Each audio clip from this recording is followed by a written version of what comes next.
Welcome to the deep dive. Today we're pulling back the curtain on someone many call the secret weapon behind some massive YouTube channels. Yeah, Paddy Galloway. He's this strategic consultant who really seems to understand not just what the YouTube algorithm wants, Right. but kind of the why behind it. It goes deeper than just retention graphs. Definitely. He's, well, pretty consequential in the creator economy right now, wouldn't you say? Oh, absolutely.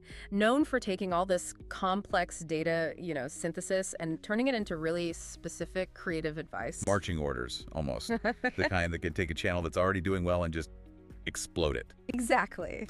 So our mission today is basically to reverse engineer his playbook for you. We want to get at the actual actionable strategies that command such a, frankly, astronomical price tag. And it is astronomical. We're talking somewhere between $500 and $1,000 USD per hour. Wow. And yet the demand is huge. Sources suggest his waiting list is just massive. Maybe, 2 or 3 times 2,500 people? Just line up. That tells you something right there. It sets the stakes, doesn't it? You're not paying that for generic tips. No way. Yeah. And his client list backs it up. MrBeast, obviously. He worked with Jimmy for about 5 months. Yeah, that's the big one. But also people like Noah Kagan, Ryan Trahan, Jesser, Eric. Big names. Channels that really dominate their space. And that MrBeast connection, the origin story there, it really shows his approach. Oh yeah, tell us about that. It started with a video Paddy made about MrBeast, right? Back in 2019. That's right, a viral breakdown. So Jimmy noticed, kept in touch, said something like, yeah, we'll hire you at some point, casual. Okay, standard enough. But then came the test. Late one night, like 3 or 4 a.m. Irish time for Paddy. Ouch. MrBeast sends over a video draft, asks for feedback. Now, Paddy could have waited. Most people would have waited till morning. Right. But he jumped on it, sent back high-quality, actionable notes, like immediately. Well, that changed everything. Instantly. The speed, the quality, it just flipped the switch. It went from, yeah, someday, to, okay, we need you now. That says a lot about velocity, about being ready to deliver value on the spot. Totally. Especially at that level. It's about being an immediate decision multiplier. Okay, so he's in. What's the first thing he does? What's the core principle he hammers home to drive that kind of growth? It really starts with a mindset shift. He calls it audience over creator. Audience over creator sounds simple. It does sound simple, but it's critical. So many creators get caught up in what they want to make, their passion projects. Which is important too, right? It is, but Paddy pushes them to look hard at the data, understand who the viewer actually is, and what videos they are consistently clicking on and crucially watching all the way through. Okay, so focusing on what the audience demonstrably likes, not just what the creator thinks they like. Exactly. It requires facing the metrics. How does he get creators to buy into that, though? Yeah. Especially if the data points away from what they love doing. Seems like it could kill motivation. Well, that's where his next big idea comes in. Finding and replicating the outliers. Outliers. Okay, what does that mean in practice? It's actually a pretty straightforward strategy. You look at your channel analytics, find the, say, 5 or 6 best performing videos you've ever made, the real standouts. And best performing isn't just about views, I assume. No, never just views. It's about the videos that nailed the key things the algorithm loves. High click-through rate, or CTR. So great thumbnail and title. Irresistible click. Yep. And high audience view duration, AVD. Meaning people clicked and they stuck around because the story, the content, was compelling. Gotcha. So you find these high CTR, high AVD winners.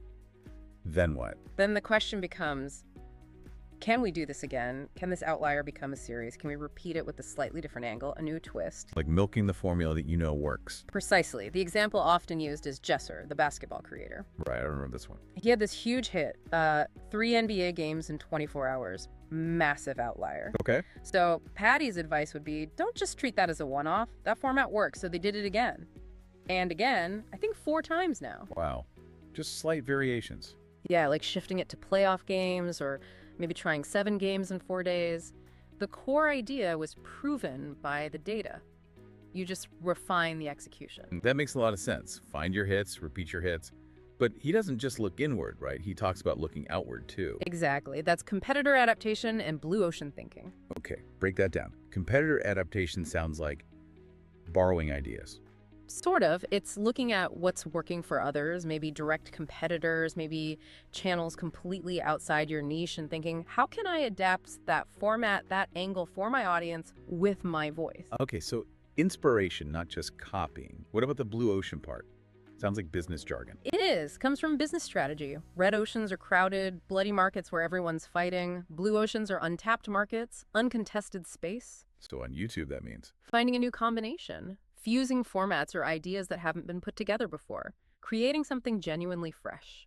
Does he have an example of that?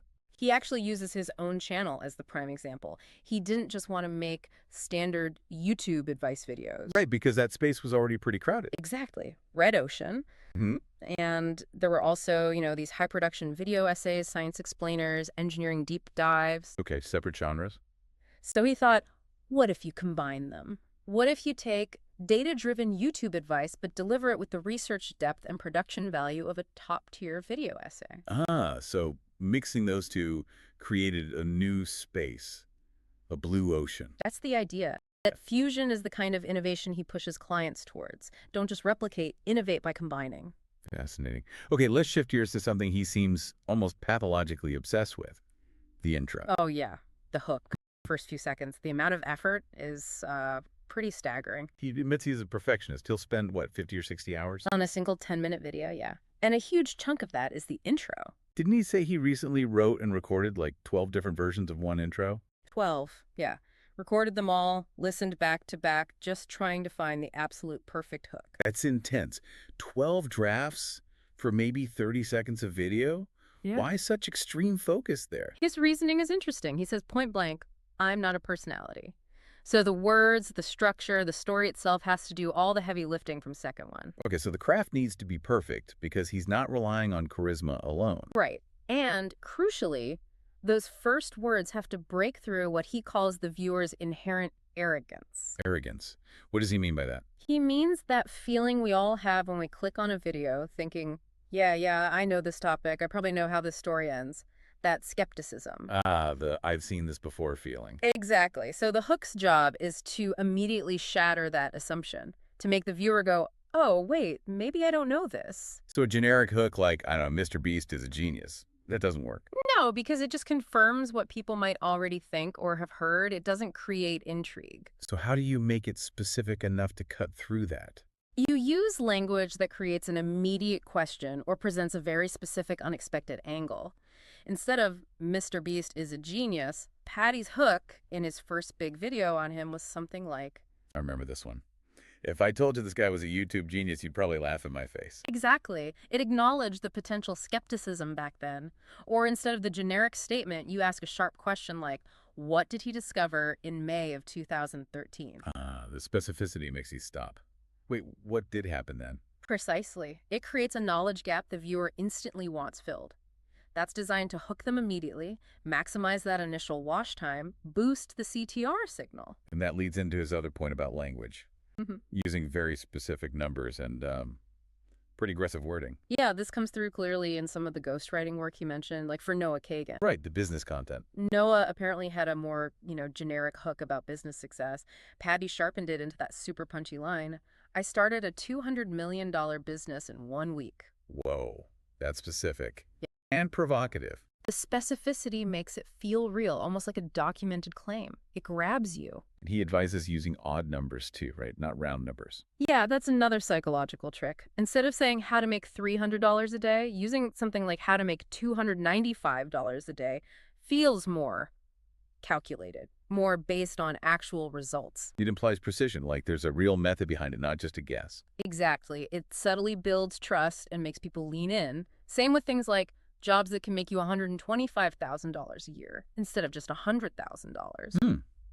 And what about the actual word choices in titles, thumbnails? He advocates for strong language. Definitely. You have to sort of play the game to get noticed in the feed. That means using strong, sometimes aggressive words. Words like broke, smashed, changed YouTube forever, things that feel almost sensational. What they work? They work to capture attention. It's maybe not nuanced, but in that split second you have to grab someone scrolling, those high-impact words make a difference. It's about winning the click first. Speaking of winning the click, let's talk about some of the more advanced tactics, maybe even controversial ones. Right, pushing the boundaries a bit. There was that story about one of Noah Kagan's thumbnails. Oh. The video about knocking on people's doors. Yes. This one definitely raises eyebrows. It shows the tension between optimizing for the click, and, let's say, strict production honesty. So the thumbnail showed Noah outside a house, someone opening the door, looked like a real interaction from the video. Yep. Huge video, got like 3.5 million views. But the kicker, the person opening the door in that thumbnail Yeah. was an actor hired just for the thumbnail photo shoot. They weren't actually in the video content itself. Wow. Okay. An actor just for the thumbnail. That feels like a line, doesn't it? It does. Especially when authenticity is so prized. It definitely is a line. What's the justification strategically? Paddy's argument, or the philosophy behind it, seems to be that the thumbnail is essentially marketing copy. Its job is maximum performance, maximum clicks. And this is the crucial part, if the video itself delivers overwhelming value, if it's fantastic content that genuinely helps or entertains the viewer. Then they don't feel cheated by the slightly stylized thumbnail. That seems to be the rationale. They got the value promised, even if the initial hook image was, let's say, enhanced for effect. Yeah. It's very pragmatic. Click first. Click first, value follows. Got it. Okay, before we wrap up, what about corporations? Does Paddy have different advice for big brands trying to use YouTube? Yeah, and it's pretty direct. His main message is, don't try too hard to be down with the kids. Haha, yeah, that never works. Cringy. Right. Don't try to emulate MrBeast or top creators. Corporations just can't replicate that genuine creator energy, and it usually falls flat. So what should they do instead? Just stay away? No, not necessarily. He suggests using YouTube functionally for specific measurable goals, like recruitment. Interesting. Using YouTube for HR. Exactly.